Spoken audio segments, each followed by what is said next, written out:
Okey, hari ini kita akan belajar gabungan. Itu kita dah belajar sebelum ni, kita dah belajar pilih atur. Hari ini kita akan belajar gabungan. Gabungan. Apa beza gabungan dengan pilih atur?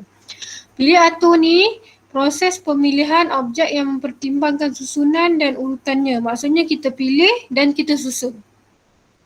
So contoh, kita memilih 2 daripada 5 orang murid untuk jawatan ketua kelas dengan penolong ketua kelas. So daripada 5, kita pilih 2 dan 2 orang tu kita susun. Kita tak tahu kita pilih siapa. Bagi gabungan pula, gabungan ialah proses pemilihan objek tanpa mempertimbangkan susunan dan urutannya.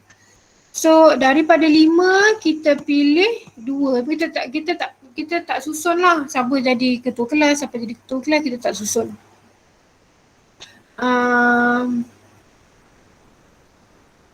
Okey. Apabila pemilihan suatu objek daripada suatu set dibuat tanpa mengambil kira susunan, pemilihan ini dikenali sebagai gabungan. Okey, contoh ini adalah simulasi dia punya gabungan lah. So contoh, kita punya situasi kat atas. Katakan anda mempunyai rakan bernama Akif, Wong dan Shelby. Anda diminta untuk memilih 2 daripada 3 orang rakan anda untuk menyertai satu aktiviti berkayak. Berapakah bilangan cara anda untuk membuat pilihan? Adakah kedudukan rakan anda penting dalam pemilihan tersebut? Okey, so kat sini kan daripada 3, kalau kita ambil daripada masalah ni, dia daripada 3 kawan dia pilih 2 sahaja. So jawapan kita dapat 3. Mana datang 3 ni?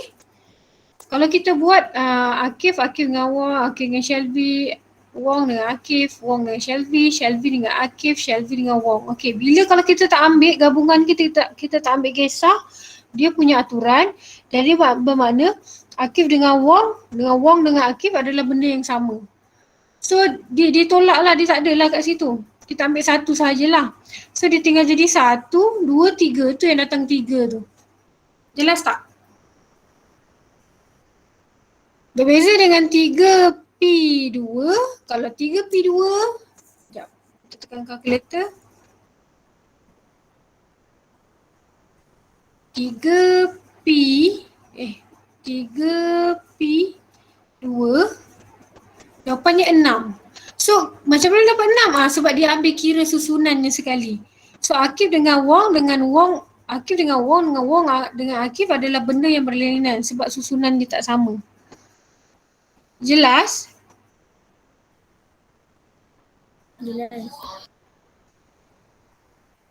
Yes. Jelas tak? Perlu cikgu ulang semula?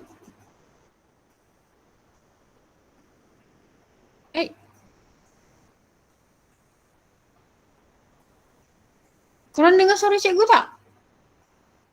Dengar cikgu. Hello? Dengar cikgu.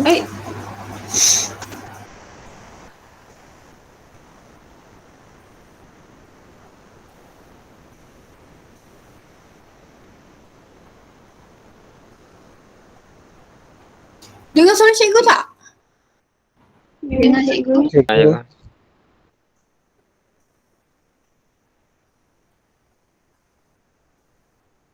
Hello?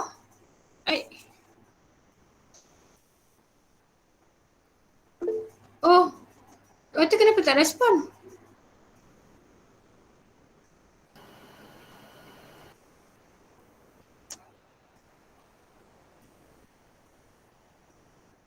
Oh ya ke? Cikgu yang tak dengar suara. Kenapa jadi macam tu? Kejap. Kenapa jadi macam tu Patutlah tak dengar suara. Tadi dengar je suara.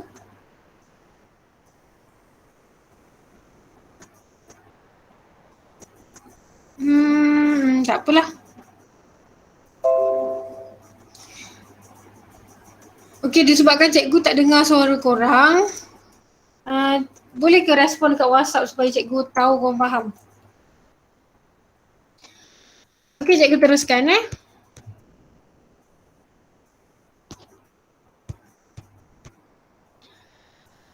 kita teruskan dengan contoh.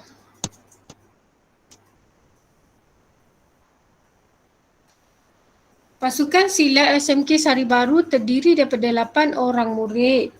So daripada 8, 2 orang murid akan dipilih untuk menjadi wakil pasukan satu persembahan silat. Tentukan bilangan cara memilih 2 orang murid tersebut. Jadi daripada 8, kita pilih 2. So kita boleh je tekan kalkulator. 8 C 2. So dapatlah jawapan dia 28.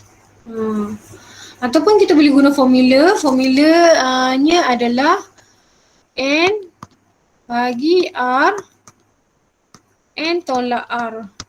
So kita boleh masukkanlah N kita adalah 8 bahagi 2, 8 tolak 2.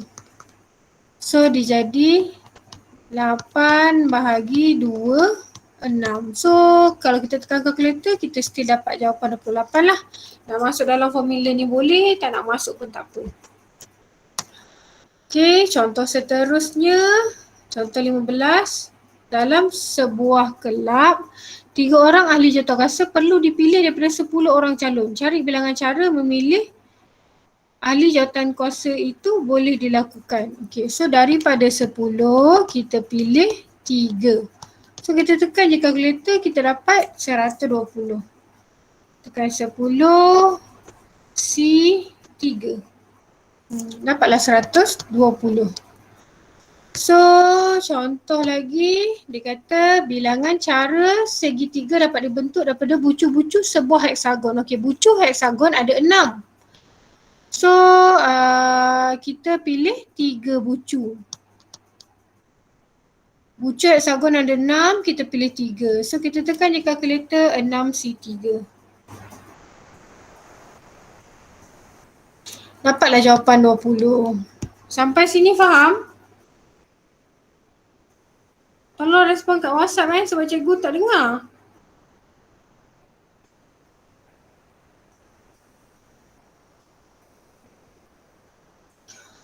Okey, faham? Semua orang faham? Cikgu teruskan Macam mana pula kalau soalan kita ada syarat? Okey, kita nak selesaikan masalah yang menyebabkan gabungan dengan syarat yang tertentu. Okey, contoh kita ada seorang ketua kelas ingin membahagikan 10 rakannya. So N kita ada 10 sekarang kepada 3 kumpulan. Setiap kumpulan terdiri daripada 2 orang, 3 orang dan 5 orang ahli. Okey. So daripada 10, kita pilih 2 dulu untuk 2 orang. Kita kena mula, dia kata 2 orang, 3 orang dan 5 orang. So kita akan mula start dengan 2. So dah pilih 2 orang dan dah tinggal berapa? Dah tinggal 8 sebab 2 orang telah dipilih. So C 3 orang telah dipilih dan daripada 8 tu dah pilih 3, so tinggal 5 sekarang dan C 5.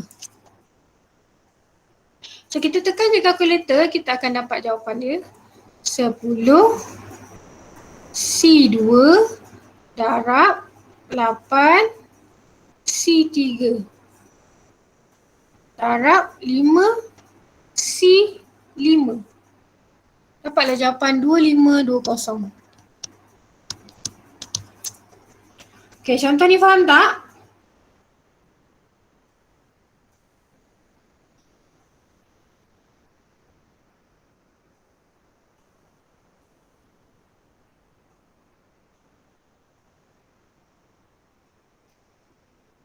Kenapa kena darab 3 kali? Sebab kita ikut syarat dia kat sini. Dia kata setiap kumpulan terdiri daripada 2 orang. So daripada 10 kita pilih 2. Daripada 10 orang kita pilih 2. So dah tinggal 8. Dan kenapa darab?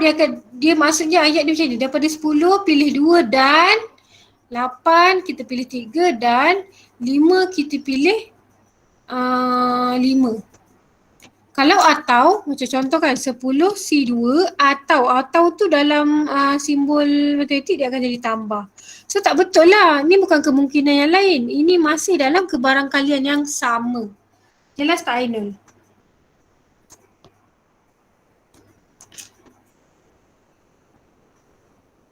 Okay, so cikgu pergi ke contoh 17. Dia kata satu pasukan bola Sepak terdiri pada 17 orang pemain. Okay, so pemain kita ada 17 and total ada 17. Cikgu lebih suka buat jadual kita buat jadual. Ini adalah total semua. So ini pemain tempatan, kita ada 17. 3 orang pemain import. So pemain import ada 3. So total semua ada 20 lah. Okay, so dia kata jurulatih perlu memilih 11 orang pemain utama untuk bertanding dalam satu perlawanan dengan mengambil 2 orang pemain import. So pemain import kita dah ada, dia dah pilih 2. So R kat sini dia nak 11 orang sahaja pemain yang boleh dipilih. So bermakna untuk dapatkan 11 orang, 2 orang ni pemain import. Jadi pemain tempatan kita ada 11 tolak 2 ada 9 lah. So kita boleh je keluarkan jadual ni dalam bentuk formula. So daripada 17 kita pilih 9. So kita tulis sebagai 17C9. Dan adalah darab. Daripada 3 kita pilih 2. Daripada 3 orang pemain import kita pilih 2 orang. So kita boleh terus tekan kalkulator. Kenapa kat sini darab? Sebab dia bukan kemungkinan lain. Dia masih dalam kemungkinan yang sama. Faham tak? Jadi kita boleh tekan je kalkulator 17 C9 darab 3 C2. Jadi 72930.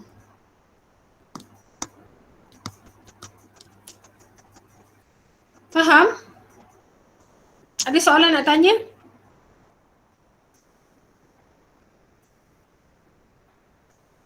Apa yang membezakan ayat soalan nak guna P atau C? Okey.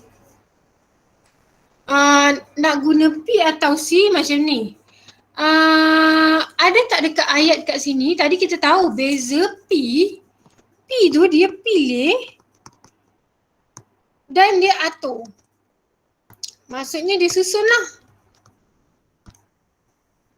Tapi C dia hanya pilih sahaja. So bila awak pilih kat sini tadi kita tak tahu siapa pemain kita sekarang. Pemain kita ada 17. So kita tak tahu pemain nombor 1 kena pilih ke, pemain nombor 2 kena pilih ke, pemain nombor 3 kena pilih ke. So tu yang jadi 17C9. Dan daripada 9 ini kita tak tahu kedudukan 9. Okay, kita tak tahu kedudukan nombor pemain 1 dekat sini ke atau dekat sini ke atau dekat sini. So dan kalau kita tengok daripada soalan, kita dah tahu tadi P ni adalah pilih dan atur ataupun pilih dan susun. Ada tak perkataan susun dekat sini? Paling ketara kita nak tengok perbezaan soalan P dengan C. Soalan C dia tak ada pun suruh susun. Okey, cikgu ulang balik, cikgu bagi awak tengok soalan yang P Tengok dia kata cari bilangan cara yang dapat disusun. Okey, so cari bilangan cara dapat dibentuk dengan menggunakan digit tanpa ulangan. So ini pun awak perlu susun juga. Cari susunan. Yang ni sebuah keluarga duduk bersama-sama mengelilingi sebuah meja bulat. Cari bilangan cara berlainan, mereka boleh duduk. So bila boleh duduk, bermakna awak kena susun lah kedudukan dia. Tapi untuk soalan ini, soalan C,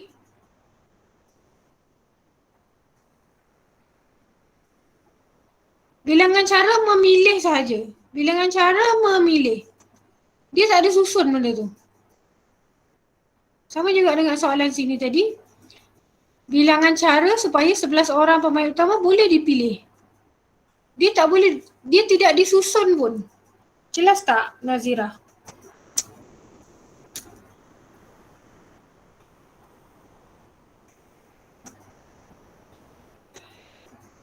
Okey, so kita teruskan dengan contoh 18.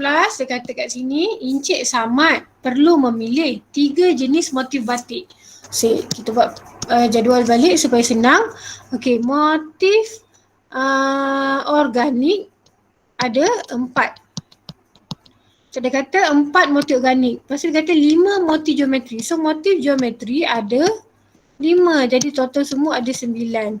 So yang dia nak pilih, cari bilangan cara memilih sekurang-kurangnya satu motif organik. Dia Encik Samad perlu memilih 3 jenis. So daripada 9 jumlah corak batik ini, motif batik ini, dia cuma nak pilih 3 jenis motif batik saja. So R kita adalah 3 lah. Dan dia kata cari bilangan cara memilih sekurang-kurangnya motif organik, satu motif organik. So motif organik ni mesti ada satu. Dan satu motif geometri. Okay, so satu motif geometri. Satu motif geometri. Okay, so sekurang-kurangnya satu, jadi kemungkinan kalau motif geometri satu, motif organik satu, untuk kita nak capai 3 ni, motif geometri mestilah 2, betul tak? Atau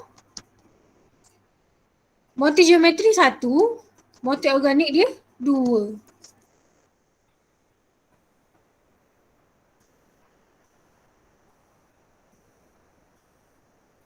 Jelas tak?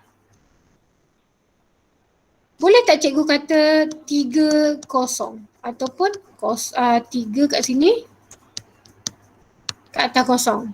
Tak boleh. Sebab apa? Sebab dia kata motif organik mesti sekurang-kurangnya satu. Mesti ada sekurang-kurangnya satu, motif geometri mesti ada sekurang-kurangnya satu. So dia tak boleh 3, dia tak boleh kosong. Sebab kedua-dua motif organik mesti satu, geometri mesti ada satu. So ada 2 lah kemungkinan sekarang. So kalau kita tengok dari sini, daripada 4 kita pilih 1. So 4 C1 dan daripada 5 kita pilih 2. 4 pula. 5 C2. Lepas tu kita ada kemungkinan lain. Atau daripada 4 kita pilih 2. Darab dan daripada 5 kita pilih 1. So kita tekan je kalkulator, kita dapat jawapan. 4 C1 darab 5 C2 tambah 4 C2 darab 5 C1. Dapatlah jawapan dia 70. Okey, faham tak? Ada tak soalan nak tanya?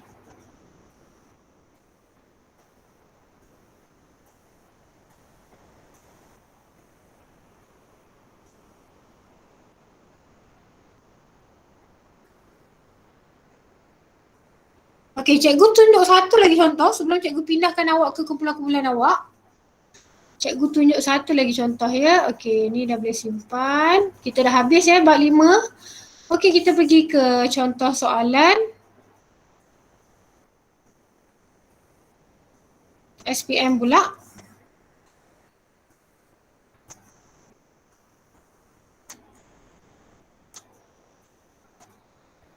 Okey, kita tengok sini ya. Cikgu nak cari gabungan. Okey. So, cikgu nak jawab soalan ni Satu pasukan badminton terdiri daripada 7 orang pelajar.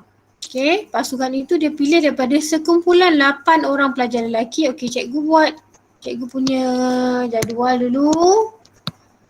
Okey, lelaki ada 8.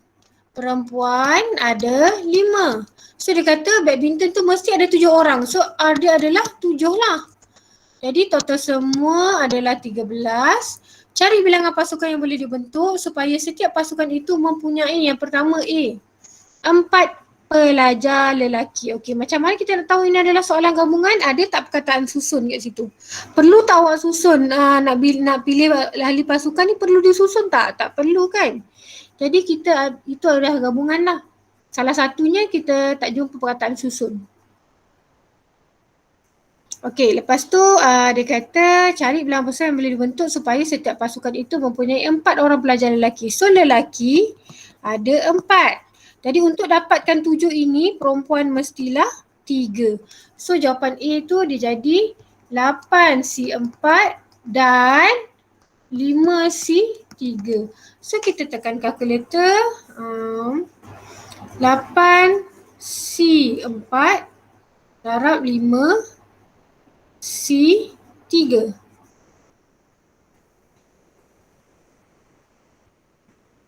Dapatlah 700. Okey, B. Tidak lebih daripada 2 orang pelajar perempuan. Okey, cikgu buat yang baru jadual ni. Tak lebih daripada 2 orang pelajar perempuan. So, kemungkinan pelajar itu paling maksimum sebab dia tak lebih kan. Paling maksimum pelajar perempuan mesti 2. So, kemungkinan pelajar perempuan tu adalah sekarang 2. Atau mungkin dia 1. Atau dia tak ada langsung sebab dia kata tak lebih daripada 2 orang pelajar perempuan.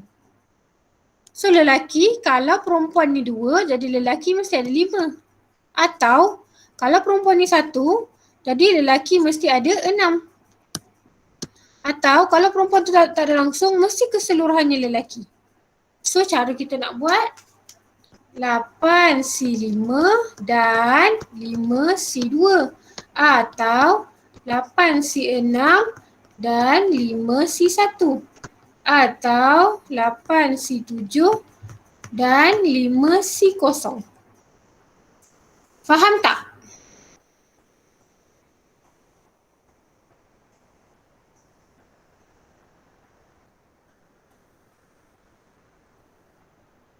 Kalau ada soalan nak tanya, boleh tanya sebelum cikgu pindahkan ke kumpulan korang.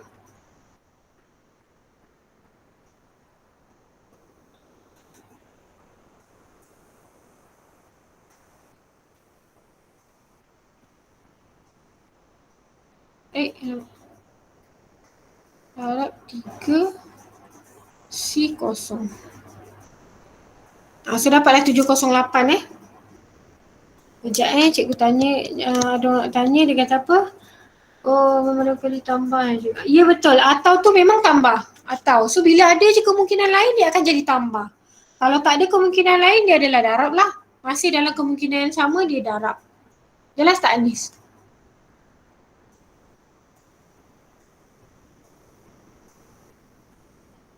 Okay, so korang boleh masuk ke korang punya apa tu nombor.